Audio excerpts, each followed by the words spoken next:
Quand une association guyanaise installée à Paris pense aux enfants défavorisés de chez nous, cela donne la Nuit de la Guyane. Cet événement organisé par l'association Sinamari réunit chaque année la crème de la scène guyanaise dans un seul but, récolter des cadeaux. Jambon de Noël, boudin, marinade, gratin. Beaucoup de Guyanais ont festoyé ce week-end en faisant bonne chère, un peu à l'image de Précipitoula qui nous a invités dans sa cuisine et fait découvrir une recette particulièrement savoureuse. Une autre association cette fois-ci, mais à but civique. Jade entend sensibiliser les enfants sur leurs droits et leurs devoirs afin de mettre fin aux abus. Il s'était installé au Family Plaza à Matruh au sein d'un village éphémère pour un effet durable. Mesdames et messieurs, bonsoir. Merci de votre fidélité, surtout en ce jour de fête. Sachez que vous pouvez suivre cette édition en direct sur Facebook. L'association Sinamari, basée dans l'Hexagone, organise depuis 9 ans un événement baptisé la Nuit de la Guyane, qui permet de récolter des cadeaux à Paris et de venir les distribuer ici en Guyane. Cette année, ce sont les enfants de Cacao et d'Awalaï à Limapo qui ont profité de cette initiative, parrainée par Michael Mancé. La Nuit de la Guyane, 9e édition. L'en musique, qui a un bel coup de tambour, qui a... Nous pas besoin de dire tout bagage, nous connaissons déjà. Et l'entrée est gratuite. Tout ce qu'on vous demande, c'est de ramener un cadeau. Un cadeau pour les enfants défavorisés. On leur redistribuera après. Il n'y a pas de souci pour ça. Donc faites preuve de générosité et venez prendre un pied à la Nuit de la Guyane, je vous dis. On fait ça comme à la maison. Irakubo, Maripasoula, Apatou ou encore Cayenne et Saint-Laurent, en 9 ans d'existence, la Nuit de la Guyane a offert aux enfants défavorisés de près d'une quinzaine de communes des cadeaux récoltés durant une soirée placée sous le signe du partage. Et cette année, c'est à Cacao et à Wala qu'ont été distribués les présents emmenés par le parrain Mika Mancé.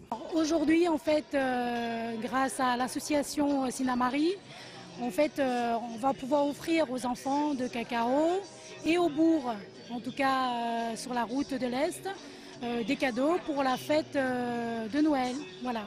Une générosité qui fait des émules à Cacao. Donc, on a travaillé conjointement avec l'association Sinamari et la mairie. Le but, c'était de recenser les enfants, faire une liste et puis après encourager les parents à ce que les enfants viennent cet après-midi. Après, il faut trouver des petits partenaires Cacao pour qu'on puisse avoir des jus, des petits gâteaux et tout comme ça. Et puis les gens ont répondu à l'appel et étaient très généreux. Avec près de 200 cadeaux récoltés et un public toujours plus nombreux, la Nuit de la Guyane a encore de beaux jours devant elle.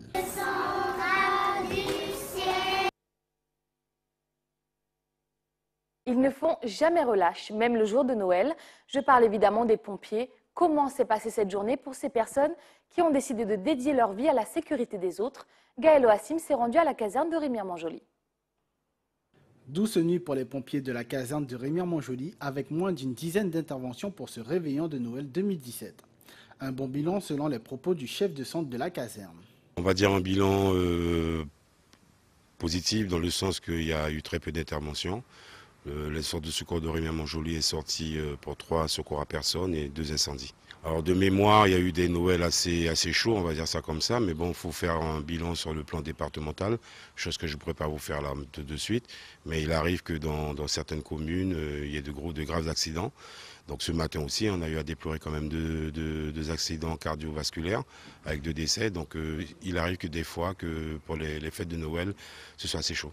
Le personnel affecté à ce jour de Noël, comment est-il choisi? On a embrassé un métier, on sait très bien qu'il y a des jours où nous sommes tenus de répondre aux besoins de la population.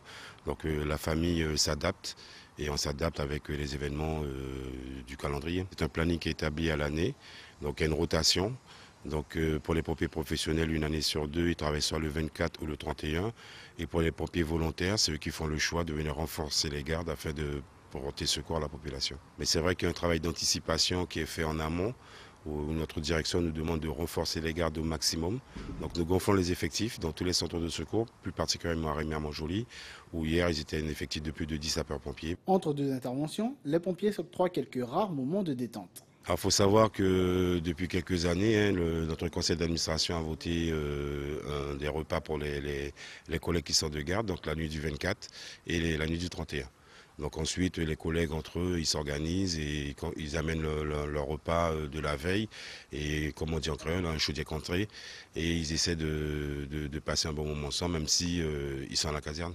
Une journée pas banale pour cette équipe de professionnels qui reste toujours en alerte en cas de besoin. Comme pour le reste de l'année, ce sont nos anges gardiens. Ce week-end festif a été marqué par de bons repas et des tablées réunissant famille et amis. Pour prolonger le plaisir, Ayodele Germa vous propose de découvrir une recette signée Précipitoula. Sur les étals du marché de Cayenne, tout ce qu'il faut pour réaliser un bon repas de fête. Une dizaine de nouveaux arrivants en Guyane découvrent aujourd'hui le crabe farci. À mélanger, je n'ai pas de chair de crabe de terre. Première étape, choisir les bons ingrédients. Les mondes, ils nous ont emmené beaucoup de fruits et de légumes que nous n'avons pas eu l'habitude. Donc c'est maintenant que l'on découvre certaines choses. Ça c'est un piment que ça fait pas très longtemps que j'ai découvert. Du piment, mais aussi de la chair de crabe, du sel, du jus de citron, de l'ail, de l'oignon, des branches de cive, un bouquet garni, un mélange de 4 épices et de l'huile. Au marché, on a retrouvé tous les épices, donc le piment fort, le piment végétarien, le persil, la coriandre. On a retrouvé du bois d'Inde, des feuilles de bois d'Inde, sans compter des épices que j'ai. Après, il faut ajouter bien sûr le poivre. J'ajoute toujours un petit peu de cannelle aussi pour rehausser encore le goût. Durant la découpe des oignons, l'astuce du chef pour ne pas pleurer, 2 allumettes dans la bouche. Moi je pleure très facilement quand je pèle des oignons. Et là, c'est vrai, j'ai les yeux qui piquent un peu, mais c'est tout. Donc maintenant, on va passer à la deuxième phase. Je vais vous montrer le crabe maintenant. Donc les blocs de crabe, on va préparer la chair de crabe. Ce menu a fait la réputation de Précipitoula. Originaire des Antilles, elle crée son entreprise de traiteur dans les années 90, le crabe bleu.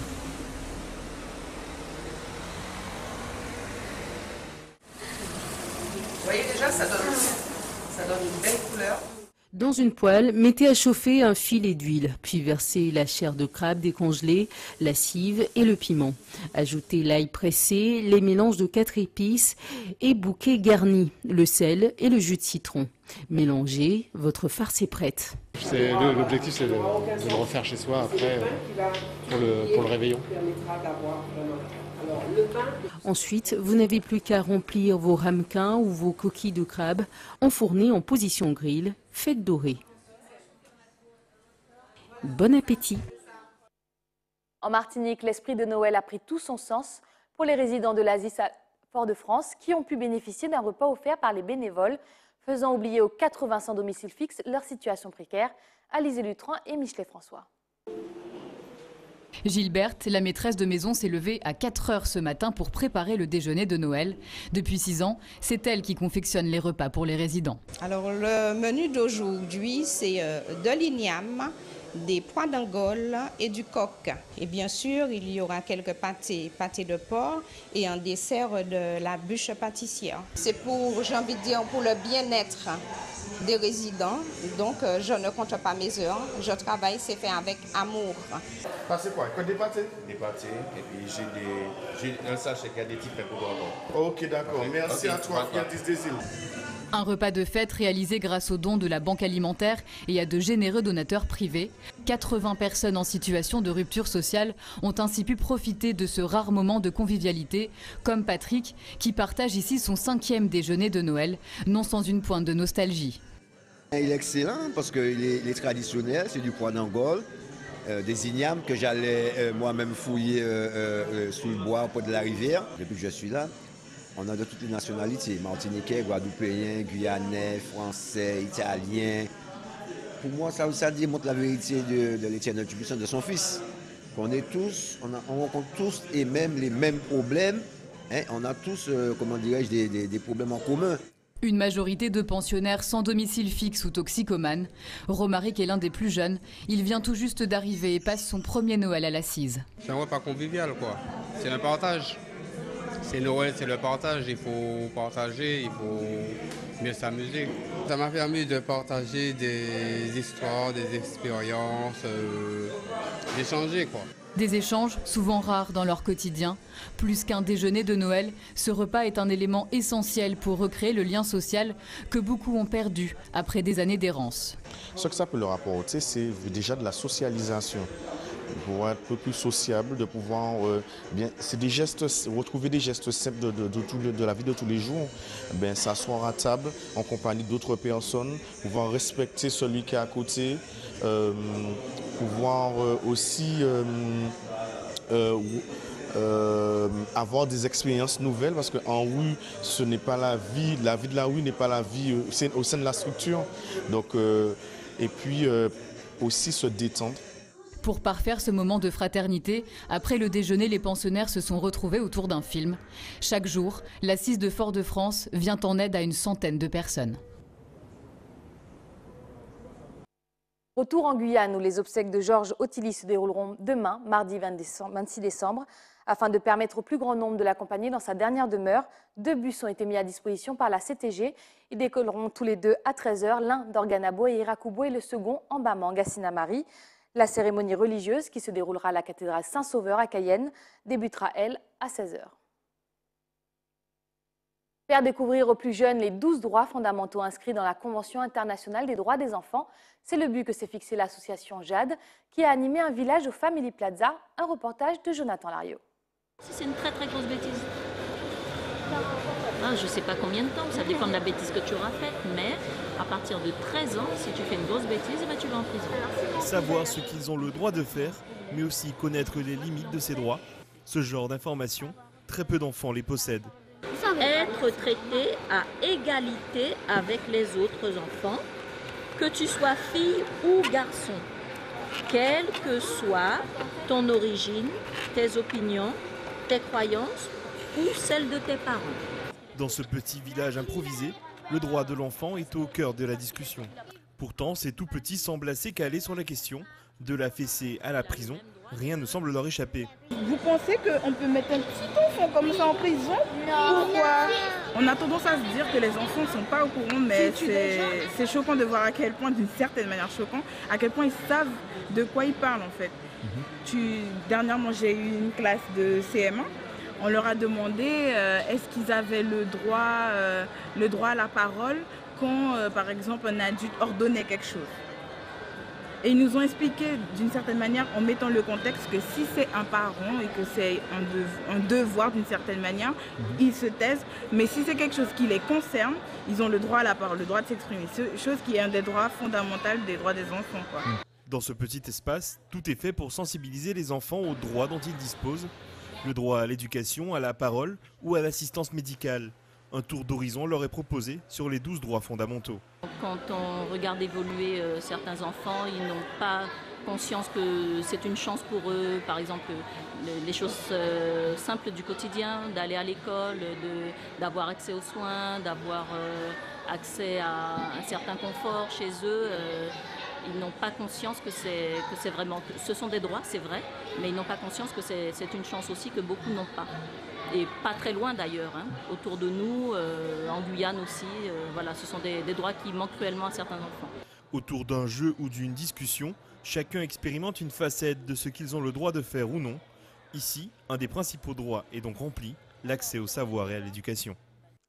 Allons en Guadeloupe maintenant, où les commerçants de Basse-Terre tentent de s'accrocher après le passage des ouragans. Couplés à l'absence de réponse administrative, ils ont confié leurs difficultés à nos correspondants sur place. En cette période de fête de fin d'année, c'est l'occasion pour le commerçant d'attirer le chaland.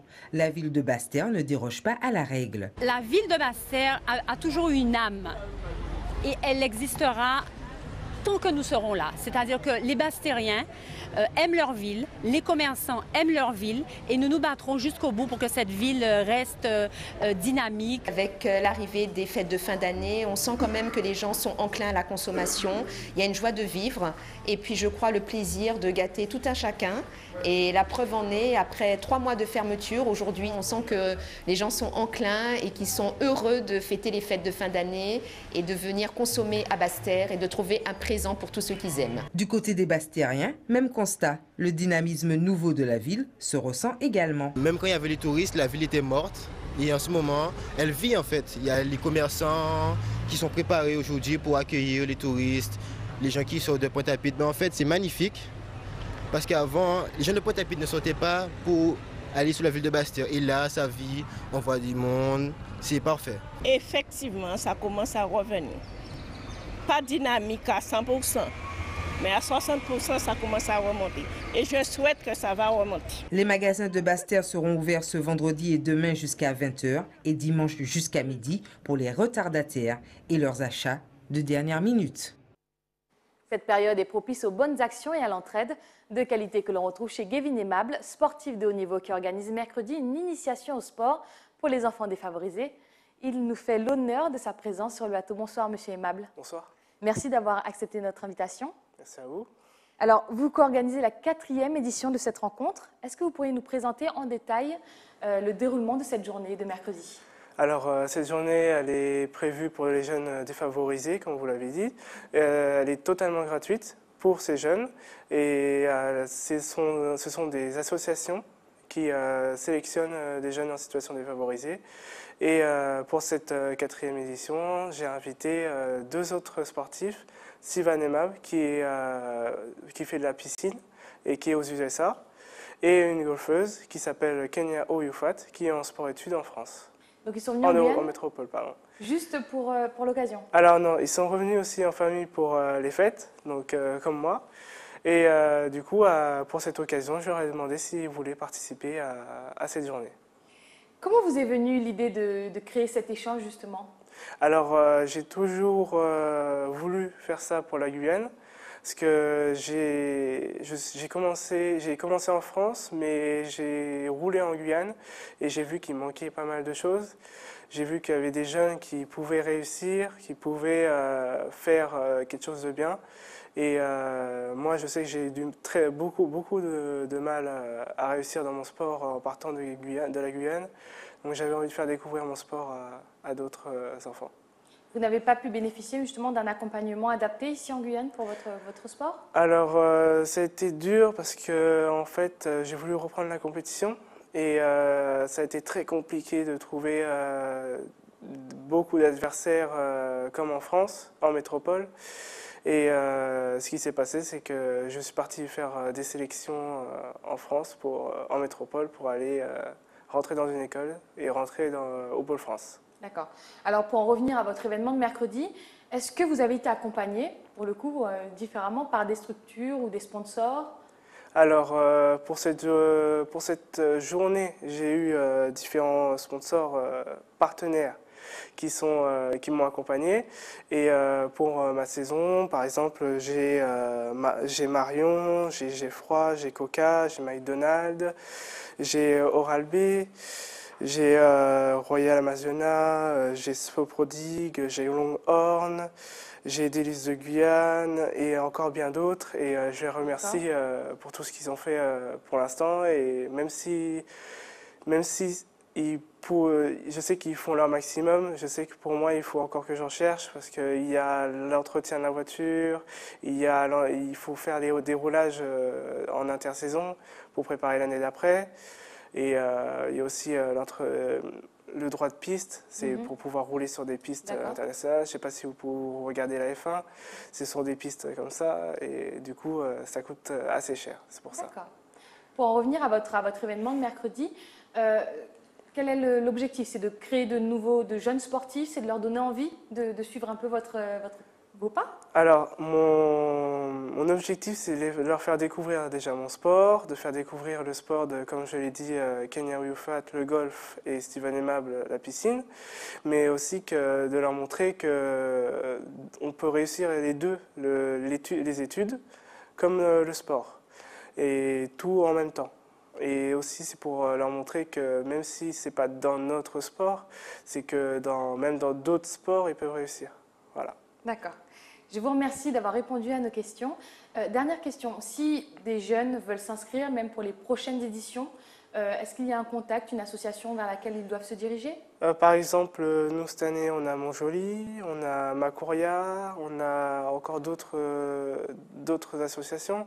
Et oui, il faudrait s'adresser à eux, mais c'est plus pour les enfants qui ont du mal avec, par exemple, à vivre, pour leur donner des envies, leur donner envie, simplement. Bien.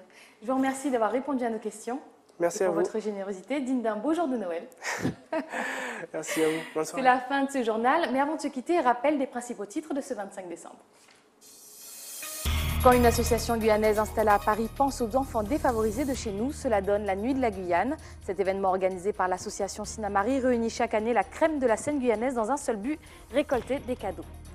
Jambon de Noël, boudin, marinade, gratin et beaucoup de Guyanais ont festoyé ce week-end en faisant bonne chère, un peu à l'image de Précipitoula qui nous a invités dans sa cuisine et fait découvrir une recette particulièrement savoureuse.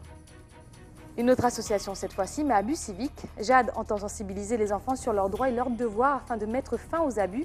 Il s'était installé au Family Plaza à Matoury au sein d'un village éphémère mais aux effets durables. Merci d'avoir suivi cette édition. Quant à moi, je vous souhaite une très bonne soirée entourée de vos familles et de vos amis. Rendez-vous demain. Besama ou Passa, Wane Bonetti. Bonsoir en langue Saramaka.